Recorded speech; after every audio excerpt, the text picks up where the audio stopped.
Mijn naam is John Jansen, ik ben zelfstandig ondernemer uit Beek. Ik heb een eigen administratie- en belastingadvieskantoor. Mijn idee is de garderobemanager. De garderobemanager is geen persoon. Het is ook geen manager. Die hebben we hier al genoeg. De garderobemanager is een applicatie op je mobiele telefoon. Hoe is de situatie nu? Je kleding zit verstopt binnen je kledingkast. Je weet niet wat je aan moet trekken. Daar gaat de garderobemanager veranderingen brengen. Deze app kun je onderverdelen in 3 delen.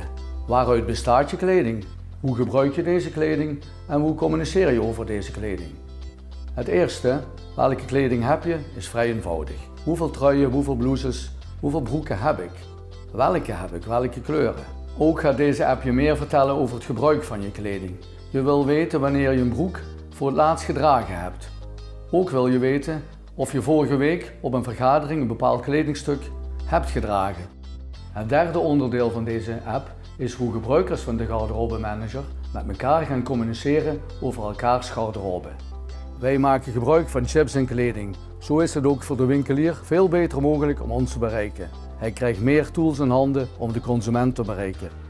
Voor het verder bouwen van mijn idee, de garderobemanager, zoek ik technische mensen. Mensen die verstand hebben van het bouwen van chips.